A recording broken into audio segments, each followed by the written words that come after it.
एक संत सुखी हो सकता है इस पृथ्वी पर जिसने अपने मन को जीत लिया। मन को पुण्यात्मा जीतना कोई हंसी खेल नहीं है। और गीता में लिखा है कि अर्जुन ने पूछा कि हे भगवान, आप कहते हो कि मन और इंद्रियों को रोक के एकांत स्थान पर ध्यान लगावे, तो अर्जुन कहता है भगवान इस मन को रोकना बड़ा कठिन है। इस बात को गीता ज्ञानदाता भी कहता है कि मन को रोकना तो वायु तूफान को रोकने के तुल्य है।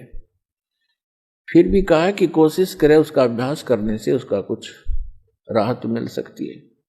ये तो है एक वेद ज्ञान जो इनकम्प्लीट है, क्योंकि बहुत से ऐसे ऋषि हैं, जैसे एक श्रृंगी नाम के ऋषि थे। उन्होंने इसी आधार से वन में जाकर घोर तपस्या की, हठ योग किया, इसी मन को रोकने के उद्देश्य से। पुण्यात्मा, तत्व ज्ञान न होने से हम मनमुखी साधनाएं और अज्ञान के आधार से ये जीवन नाश करते रहे। जनसाधारण ये सोचा करता था कि बड़े महर्षि हैं, ऋषि हैं और बड़ा कठिन तप कर रहे हैं। उसके विषय में सूक्ष्म वेद में परमेश्वर ने आकर स्वयं बताया है कि डंब करें डूंगर चढ़े, अंतर्जीनी झूल और जग जाने ये भक्ति करें, ये बोवें सूल बबूल। ऊंचे स्थान पर बैठते हैं, कोई पहाड़ पर, कोई ऊंचे से स्थान पर के दूर तक दिखाई दे में कहीं साधना कर रहा है कोई संत। डंब करें, डंब माने पाखंड करते हैं, लोग दिखावा करते हैं। डंब करें डूंगर चढ़े, डूंगर माने पहाड़ पर ऊंचे स्थान पर चढ़ जाते हैं। अंतर झीनी झूल, अंदर जो की तू बकवाद भरी है, और जग जाने यो भक्ति करे, ये बोवे सूल बबूल। अपने भविष्य में ये कांटे बो रहे हैं तत्व ज्ञान के अभाव से। उसके लिए क्या बताते हैं परमात्मा कि एक श्रृंगी नाम के ऋषि थे, उन्होंने ऐसे ही अपने इसी अज्ञान आधार को प्रमुख रखकर जंग वन में चले गए, फॉरेस्ट के अंदर बैठ गए, जाकर हठ योग किया। इन्होंने क्या सोच रखा है कि पहले अपनी इंद्रियों को काबू करें, और ताकि ये भक्ति में फिर बाधक ना हो। इस उद्देश्य को लेकर के दूसरा वो रखते हैं कि जैसे वन में चले भी गए तो भूख प्यास सताती है। उसके लिए ये महापुरुष क्या करते हैं कि खेचरी मुद्रा का प्रयोग किया करते थे। खेचरी मुद्रा, जैसे कई पंथ हैं, जैसे ये अंसा देश वाले तो इससे पे गाटा जोड़ रहे हैं। खेचरी मुद्रा, जीभ को उलटकर तालू पर लगा ले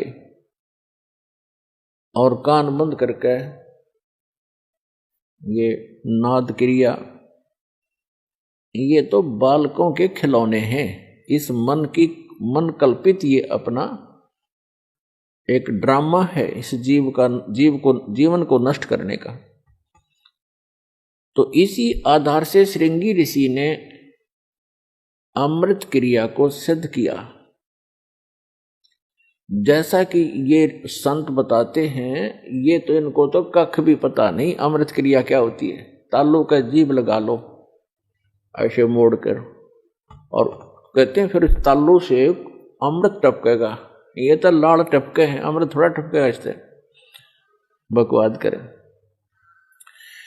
ये एक ऐसी क्रिया है जैसे जीभा को वापस मोड़ेंगे और तालू के लगाने की हम चेष्टा करेंगे तो हमारी नाड़ियां कसती हैं जो जीभा से और मस्तिष्क से संबंधित है। हमारे इस शरीर के अंदर इस तालू के ऊपर, ये जो तालू है लटक रहा है हमारे, इसके ऊपर एक थोड़ा सा स्थान है, वो कम प्लेस है। और उसके अंदर एक अमृत भरा रहता है सदा, और वो अमृत वहां से सीधा चल के नीचे जाता है नाभि के पास, ऑटोमेटिक चल रहा है वो। और उसको एक कुंडलनी शक्ति है, कुंडलनी शक्ति बोले, नागिनी कहा संतों ने। उसकी 2 जिह्वाएं हैं सर्प जैसी, और वो उस अमृत को वो पीती रहती है, शरीर में नहीं जा पाता, वो उसको वो चूस करके नष्ट कर देती है। उसके अंदर एक ऐसी क्रिया है। तो फिर क्या होता है, जब हम श्वास क्रिया को अभ्यास करते हैं श्वास का, और वो श्वास के साथ ऐसे खड़ी है, ऐसे उसका नाभि के जहां वो अमृत टपकता है ऊपर से जाकर नाभि के पास, उसका मुंह बिल्कुल उसके ऊपर है ऐसे। और जब हम श्वास क्रिया का अभ्यास करेंगे, उस श्वास क्रिया से उसका मुंह ऐसे नीचे को हो जाएगा, और फिर वो अमृत जो है पूरे शरीर में जाना शुरू हो जाएगा। श्वास क्रिया से तो उसका मुंह टेढ़ा होगा, ऐसे नहीं रहेगा ऊपर को, वो ऐसे मुड़ जाएगा नीचे को। जो ऐसे टपक रहा था अमृत, उसको वो खा रही थी, फिर वो ऐसे हो जाएगी, उस पे उसके मुंह पे नहीं जाएगा। ये तो श्वास क्रिया का लाभ मिलेगा।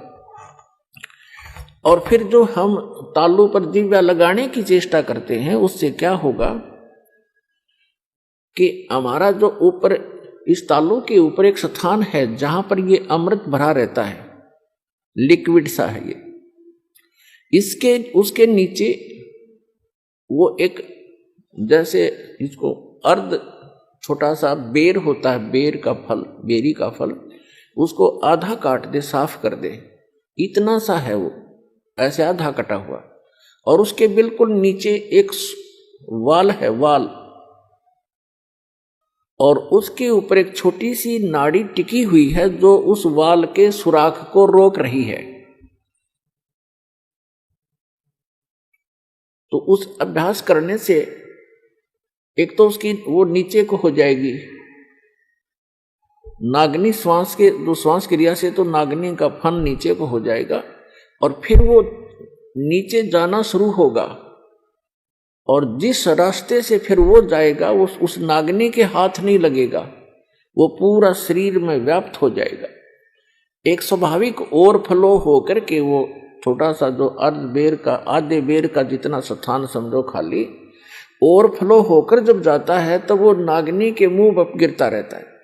तो अब वो चाहे उस सुराख से जाएगा और चाहे वैसे ऊपर के ओवरफ्लो होकर जाएगा, तो उस कुंडलनी जो नागनी है उसके नाभि के चारों तरफ, नाभि के पास हमारी सभी पूरे शरीर की नाड़ियां इकट्ठी हो जाती हैं। उनका एक ऐसा बंध है वहां पर, उसके ऊपर वो ऐसे लपेटी हुई है जैसे आपने देखा हो वृक्ष के ऊपर बेल होती है पीली सी, तो ऐसे वो लपेटा लगाए रहती है, उसको नाड़ियों में नहीं जाने देती, और ऊपर से जो आता उसको स्वयं चूस लेती है। तो फिर वो नाड़ियों की जकड़ ढीली कर देती है, वो अपने आप मुरझा जाती है, क्योंकि उसको श्वास की क्रिया से वो बंद हो जाती है। और फिर उससे जो हम जिह्वा का अभ्यास करते हैं, तो जो तालु है ऊपर जहाँ सरोवर है, जिसको मान सरोवर कहते हैं शरीर में, जहाँ पर यह अमृत भरा हुआ है, उसका नीचे का सुराख थोड़ा सा खुल जाता है, उससे फिर अमृत टपकना प्रारंभ करता है। अब कहने का भाव ये है कि ये सारा कुछ भी हो गया, आपकी कुंडलनी शक्ति भी जागृत होगी, और वो नागिनी भी दबगी, नीचे को होगी, और उधर से आपकी अमृत क्रिया भी सिद्ध होगी। फिर अब क्या होगा, उससे क्या होता है कि शरीर के अंदर ज्यादा भोजन आहार की आवश्यकता नहीं रहती।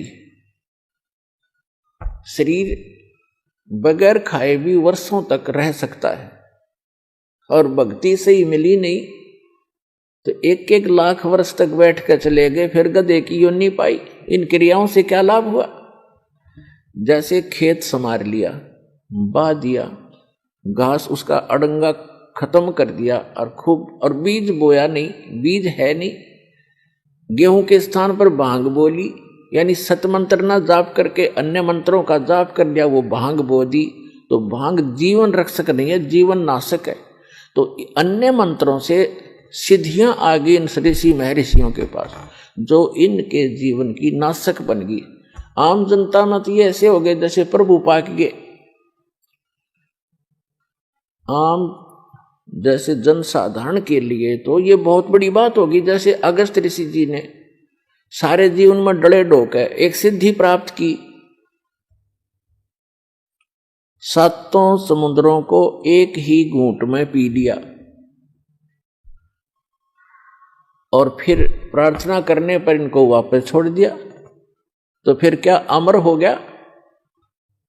आम आदमी के लिए तो बहुत बड़ी पहाड़ है, 1 क्विंटल पानी नहीं पी सकता एक आदमी, तो 10 किलो मुश्किल से पिया जा को गढ़ाए मर पड़ के, और उसने सातों समुद्रों को पी लिया। तो जनसाधारण के लिए तो भगवान सिद्ध हो गया वो, लेकिन कख नहीं था। अध्यात्म ज्ञान की तराजू में उसको तोल कर देखेंगे -0 था वो। अब जैसे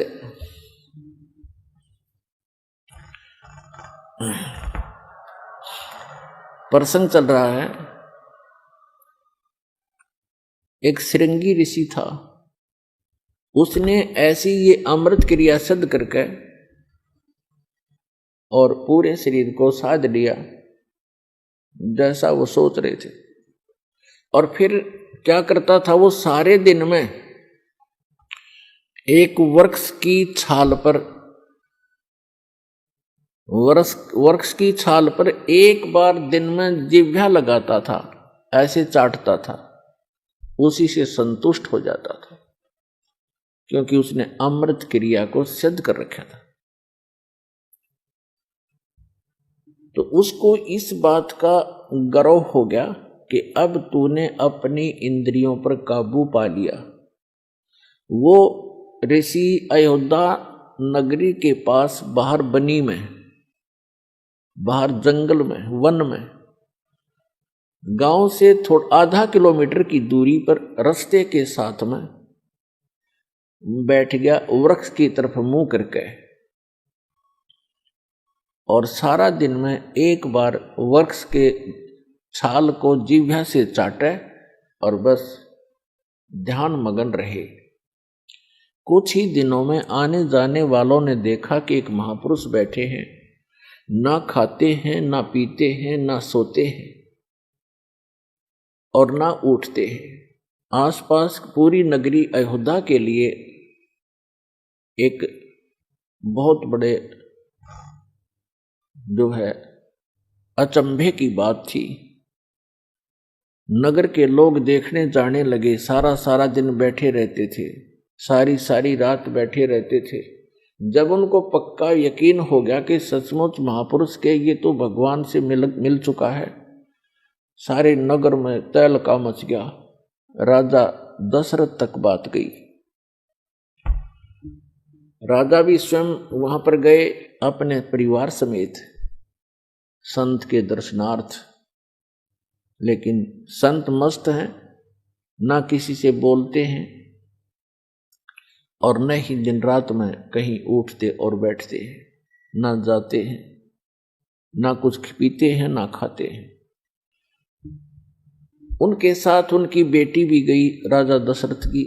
श्री रामचंद्र जी और अन्य का जन्म तो बहुत बाद में हुआ है, उसमें उनकी एक पुत्री थी। अब राजा की लड़की प्रतिदिन अपनी नौकरानियों के साथ वहां जाने लगी। उसने किसी वैद्य को बुलाकर पूछा किसी व्यक्ति से कि ये ऋषि बात करे तब बात बने, कोई आशीर्वाद प्राप्त करें हम। तो एक वैद्य ने बताया कि जहां ये जिह्वा से चाटता है वहां पर मधु का लेप कर दिया जाए, यानी शहद लगा दिया जाए। अगले दिन उस राजा की लड़की दशरथ की बेटी ने ऐसा ही करवा दिया। जहां वो जिह्वा लगाता था वहां शहद लेप दिया थोड़ा सा। पहले दिन एक बार जिह्वा लगाता था, पहले वो, उस दिन उसने 2-3 बार चाटा, क्यों स्वादिष्ट लगा। अगले दिन तो कुछ ज्यादा लगा दिया तो और ज्यादा चाटा। धीरे धीरे उसका जो है भूख जागृत होगी। फिर उसको खीर ख्यार खिलाने लग गए। कुछ दिन के बाद वो हलवा पूरी खाने लग गया। अपने पिता की आज्ञा लेकर लड़की ने कहा कि ऐसे महापुरुष को पिताजी घर ले चलते हैं। राजा दशरथ ने उनको गुरु धारण कर लिया। श्रृंगी ऋषि युवा थे, अपने घर पर रख लिए और उन्हीं की देख रेख में, उन्हीं की आज्ञा से पुत्र प्राप्ति के लिए एक अनुष्ठान की तैयारी की। और उससे पहले वही श्रृंगी ऋषि दशरथ की पुत्री बेटी को लेकर चंपत हो गया। तो पुण्यात्माओं, परमात्मा कहते हैं मन के मते न चालियो, ये मन है पक्का दूत, और ले डोबे दरिया में जा हाथ से छूट। विकार मरे मत जानियो, जो भूबल में आग। जैसे ये साधु संत ऋषि वेदों और गीता के अनुसार साधना करके इनको ये भ्रम हो गया था कि हमने विकारों का नाश कर लिया। तो परमात्मा कहते हैं विकार मरे मत जानियो। जैसे अग्नि का अंगारा राख में दबा रखा हो, ऊपर से राख भी ठंडी हो जाती है, ऐसा लगता है जैसे आग खत्म होगी, लेकिन कहते हैं वो राख हटाओगे ना जब उस अंगारे के ऊपर से, वह पहले से ज्यादा धधकती दिखाई देगी आपको। तो यहां परमात्मा कहते हैं विकार मरे मत जानियो, जो भूबल में आगे। अब ये विकार मरेंगे कैसे? वो क्रिया वही है, लेकिन उनके अंदर जैसे श्वास उश्वास की क्रिया क्या चीज है, ये तो एक समझ लो सिरिंज है। सिरिंज में औषधि कौन सी जानी चाहिए, उस औषधि से रोग नाश होता है। सिरिंज के अंदर अन्य औषधि डालकर वैसी ही क्रिया करने से, इंजेक्शन लगाने से रोग नाश नहीं होगा जब तक उस रोग नाश की सही औषधि प्रयोग नहीं की जाएगी। तो अब इस दास के पास वो औषधि है सतनाम की, श्वास उश्वास के सिमरण है, और ये सिमरण से ही आपका मन भी काबू होगा, आपके विकार भी नाश होंगे। परमात्मा कहते हैं इस शरीर में, इस मानव शरीर के अंदर इतना जो है विकार ग्रस्त है, ये ऐसे ढंग से इसकी कंस्ट्रक्शन है, इसमें ये तो आशा करना ही नहीं कि ये पूर्ण रूप से स्वस्थ हो जाएगा और इसमें कोई विकार नहीं रहेगा। ये तो पैदा ही विकारों से हुआ है। लेकिन इस भक्ति से, सत साधना से ये विकार ऐसे जकड़ दिए जाएंगे, ऐसे बांध दिए जाएंगे कि फिर ये हानि नहीं करेंगे। जैसे कोई पशु है और वो ऐसे फूंफा करता है, मार देता है, सींगों से मार देता, तो उसको बांध दिया जाता है टाइट रस्से तक। अब वो रस्से से इतना टाइट बांध दिया गया है कि वो हानि नहीं कर सकता, फूंफा कर सकता है, लेकिन उसकी सीमा बना दी। तो परमात्मा की इस भक्ति से, परमात्मा के इस ज्ञान से, सत साधना से इन विकारों को ऐसे बांध दिया जाएगा कि ये मन फूंफा करने की चेष्टा करेगा, लेकिन इस तत्व ज्ञान रूपी रस्सा इसको जकड़ देगा और ये भक्ति की दवाई कमाई इसको दबा देगी।